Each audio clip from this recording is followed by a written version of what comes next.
Many think of New York City when it comes to cheesecakes, but in reality, it comes from Greece. In ancient Greece, cheesecakes were given to athletes in the first Olympics Games of 1700 BC to regain strength and celebrate their win. Later, the Roman empowerment spread the dessert across Europe, and many decades later, European immigrants brought it to America. But do you know how these delicious cheesecakes are actually made? Keep watching the video to find out. Hey guys, welcome to our channel How It's Made. Today, this video takes an inside look into how cheesecakes are made. But before jumping into the video, please consider subscribing to our channel if you're new here. Also hit the bell icon to get a notification whenever we upload a new video. That said, let's begin! Around the world, there are many variations of cheesecakes, from the jiggly cloud-like cheesecakes in Japan to the almost burnt bath-style cheesecake from Spain, and from my neck of the woods, probably the most famous is the OG New York-style cheesecake. So how did this dessert come to be, and what makes it so delicious? Cheesecake dates all the way back to 776 BC in ancient Greece, where they were the conventional cake for Greek weddings and Olympic athletes who enjoyed them during their athletic tournaments. These cheesecakes would probably not be recognizable to us today. The first recorded recipe for cheesecake dates from 230 AD. For this, fresh cheese, similar to ricotta, was battered with wheat flour and honey pressed into a pan and heated in a large oven that was used to bake items like bread and cooled before eating. The Romans took this Greek recipe and modified it, creating something much more closely resembling the New York style of cheesecake. Today, eggs are added to the recipe and it's usually served warm. It was a special occasion dish, and each territory added its own twist to the recipe. The crust was one of these modifications. The first one was documented by a senator and historical writer, Cato the Elder. The cheesecake was sprinkled across Europe and the Roman dominations, showing up in British cookery around the 1400s. It was here that by adding sugar, it became much more like the dessert we know today. Sugar was a new luxurious and highly pursued ingredient from the New World, and Europeans became obsessed with this white gold. The New York-style cheesecake dates from the 1800s. This was most likely brought over by European immigrants to the city in 1872 by a dairy farmer from Chester, New York. William Lawrence was trying to recreate a French style of cheese called Neuf-Châtel. Lawrence settled to add cream to his recipe, resulting in the production of cream cheese. However, Philadelphia was not associated with the cheese until late 1880, when the now wildly successful brand Philadelphia cream cheese became popular. The New York-style cake is identical to its European ancestors, but is far richer and denser with the addition of cream cheese and extra egg yolks. By the early 1900s, the New York cheesecake was one of the most famous dishes served throughout the city in trendy restaurants and delis. Over the years, the New York cheesecake has been adapted by other cities across the US. In Chicago, sour cream was added to the cake to make it lighter and creamier, and Philadelphia embraced elaborate fruit and chocolate toppings. Today, variations of cheesecake can be found all over the world with countless flavors, styles, and toppings, all uniquely delicious. But how cheesecakes are made? For a batch of about 5 dozen cheesecakes, a bakery combines 23 kilograms of butter with 4.5 kilos of sugar, with 16 egg whites and 11 kilograms of flour. After mixing just long enough to blend the flour smoothly, the dough is transferred via a conveyor belt to a vat.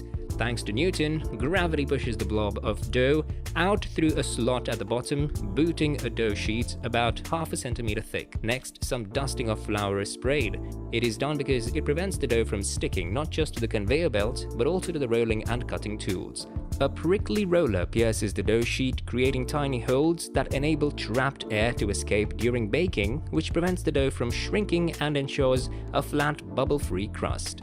Next up, these sheets is communicated to the next roller that has plastic circles that work like cookie cutters, slicing the dough into cake-sized discs. After slicing up, some doughs are left. These leftover pieces go into new batches of dough. Each dough circle goes into a pan and then bakes at 190 degrees Celsius for 16 minutes. Meanwhile, the batter takes shape. For a batch of about 20 cakes, the bakery combines 11 kilograms of cream cheese with a kilo of cultured sour cream that is processed a little longer than usual to give it more flavor. After slowly mixing in 7 kilograms of sugar and about 2.5 cups of flour, the bakery blends in 3/4 of a cup of vanilla extract with 1.5 dozen whole eggs. That's the recipe for plain cheesecake. Flavored versions contain extra ingredients. The batter is caramel pecan and it goes with a chocolate cookie crust. As the baked crusts arrive, sprayers grease the inside of each pan with butter so that the cake will slide out easily after baking. Then a machine called a depositor shoots in just the right amount of batter. The pans now enter a tunnel-shaped oven that's 21 meters long. The temperature inside is 177 degrees Celsius. By the time the cake exits at the other end, they're fully baked. These 25cm wide cakes take just under an hour. From the oven, the cheesecakes go into a cooling conveyor. By the time the hot cakes, up to 2,000 at a time, do the nearly hour-long circuit, they are at room temperature and ready to come out of their pans. From there, it's straight into the storage freezer, except for certain cheesecakes, which detour to the decoration department.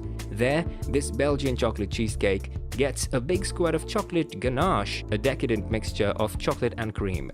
The workers spread it all over and then make swirls with a decorating cone. And with a final touch, a sprinkling of cocoa, certain orders go into an automated cutting machine that divides each cake into 14 equal slices and inserts parchment paper in between them.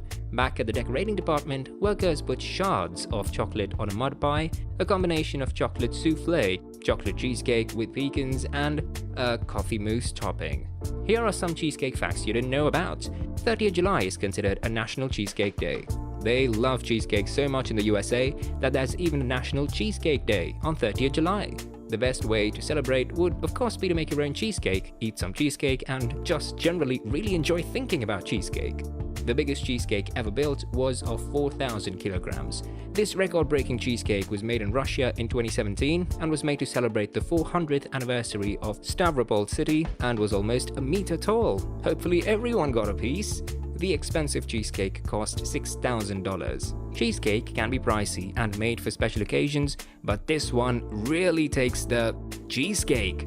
Made in Raphael Restaurant in Manhattan, New York, the cheesecake contains some very pricey ingredients, including vintage cognac, Italian truffles, Madagascan vanilla, and a gold leaf topping. Let's hope it tastes good because that's a lot of money for one cake. Cheesecakes are not really cake. This is controversial, but we had to say it at some point. The cheesecake isn't technically a cake. Cakes are typically classified as a more bread-like substance. So what is it? Well, that's up for debate. Some people think it's a torte, others think it's more of a flan or a tart. But most importantly, whatever it's called, it's delicious. That's all for today. Let us know if you found this video informative in the comment section below. Also, if you enjoyed this video, give it a thumbs up and share it with your friends, and don't forget to subscribe to our channel for more informative videos. See you in the next one.